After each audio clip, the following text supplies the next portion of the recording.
जय एस्ट्रो पाठशाला में आपका स्वागत है। आज हम बात करेंगे अश्विनी नक्षत्र के बारे में कि अश्विनी नक्षत्र के हमें क्या उपाय करने चाहिए यदि वह हमारी कुंडली में पीड़ित हो। हम बात कर रहे हैं चंद्र के नक्षत्र की। यदि चंद्र अश्विनी नक्षत्र में होगा तो उसकी बात कर रहे हैं। जैसा कि हमने पहले एक पूरी सीरीज की है नक्षत्रों के ऊपर, उसके अंदर भी मैंने बार बार बोला है कि हम चंद्र नक्षत्र की बात कर रहे हैं। जब भी बात हो रही है चंद्र नक्षत्र की हो रही है। तो आज हम बात करेंगे अश्विनी नक्षत्र के बारे में। यदि वह हमारी कुंडली में पीड़ित अवस्था में है या पाप प्रभाव में है तो वो कैसा फल देगा और उसके क्या उपाय होंगे। अश्विनी नक्षत्र के देवता अश्विनी कुमार है। यह एक सात्विक नक्षत्र है। देवगणों में आता है यह नक्षत्र, दिव्य शक्ति का नक्षत्र है और तत्व में ये पृथ्वी तत्व का नक्षत्र है। तिर्यक नक्षत्र है। विस्तार के कार्यों में इसको काम में लिया जाता है, विस्तार के फैलाव के। इस प्रकार हम इसको समझते हैं। अश्विनी नक्षत्र का गोत्र जो है, इसके सप्त ऋषि में मरीचि ऋषि इसके गोत्र के स्वामी हैं। मरीचि ऋषि इसके गोत्र के ऋषि हैं। और मरीचि का एक अर्थ प्रकाश भी होता है। मरीचि का एक अर्थ प्रकाश भी होता है। यह मरीचि ऋषि के गोत्र में आता है। अश्विनी नक्षत्र ज्यादातर सूर्य,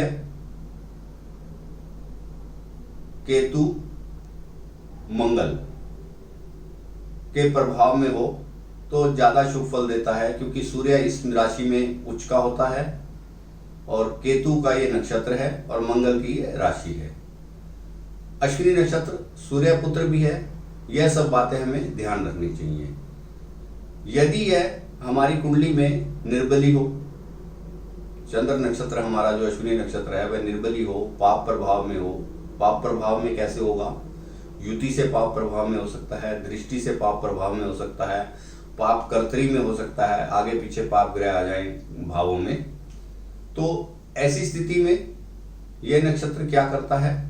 जातक को हानि देता है, कष्ट देता है, बाधा देता है, अपयश देता है। अगर शारीरिक कष्ट की बात करें तो सिर में और मस्तिष्क में प्रॉब्लम करता है।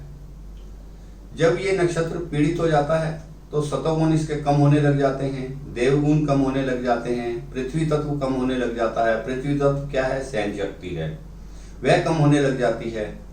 हमारे विस्तारों में परेशानी आने लग जाती है। इस तरह के कष्ट हमें महसूस होने लगते हैं।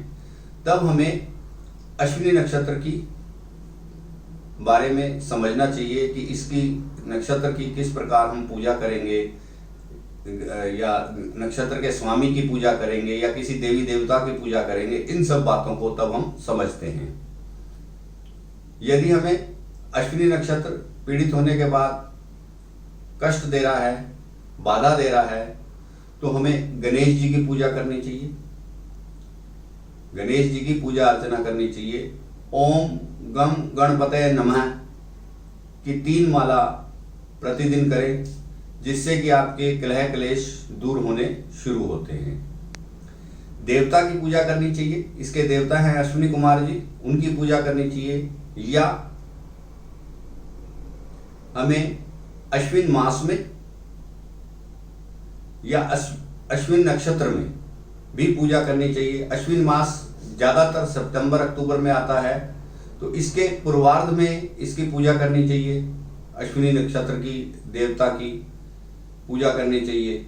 और यदि नक्षत्र गोचर में आता है, हर 27 दिन के बाद वह नक्षत्र वापस गोचर में आता है। यदि अश्विनी नक्षत्र गोचर में आता है और वह हमें पीड़ा दे रहा है तो हमें ओम एम की माला करनी चाहिए। हमें ओम एम की माला करनी चाहिए या ओम इम की माला करनी चाहिए। ऐसी स्थिति में भी हमें अश्विनी नक्षत्र का शुभ फल मिलना शुरू हो जाता है। हमारे जो रुके हुए कार्य हैं उनमें सिद्धि आती है, शारीरिक कष्ट दूर होते हैं, मानसिक कष्ट दूर होते हैं और हम अध्यात्म की तरफ बढ़ते हैं। अश्विनी नक्षत्र अध्यात्म का नक्षत्र है। जितना हम लोगों की सेवा करेंगे उतना ये नक्षत्र पॉजिटिव होता चला जाएगा। यह भी एक अपने आप में एक उपाय है। जितना हम स्वार्थ की तरफ जाएंगे उतना अश्विनी नक्षत्र हमारा खराब होता चला जाएगा। यह भी इसका एक उपाय है, इसका भी हमें ध्यान रख लेना चाहिए।